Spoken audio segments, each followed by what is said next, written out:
తెలుగుదేశం పార్టీలో పెచ్చురిల్లుతున్న ఒక హింసాయుతమైన లక్షణం, మమ్మల్ని ఎవరూ ఏమి చేసుకోలేరులేని ఒక ధైర్యం, ప్రభుత్వం మాకు అండగా ఉంటుందని బహుశా ఎవరు చెప్పారో, పై వాళ్ళు చెప్పారో కింద వాళ్ళు చెప్పారో కానీ వీళ్ళకైతే అది నమ్మకం ఉండడం.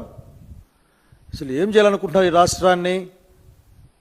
ఎక్కడ పడితే అక్కడ రాష్ట్రం మొత్తం పైనుంచి కింది వరకు పార్టీ ఆఫీసులపైన దాడి, వ్యక్తులపైన దాడి, చివరికి మీ వల్ల నష్టపోయినామని ఎవరైనా మాట్లాడితే వాళ్ళపైన దాడి.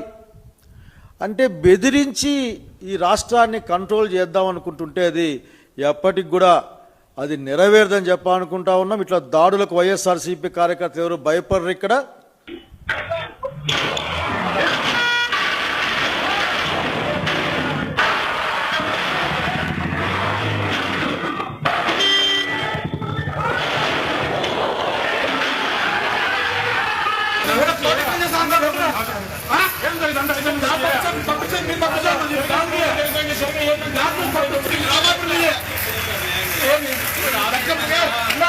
ఇంకా మీకు ఏ సాక్ష్యం కావాలి?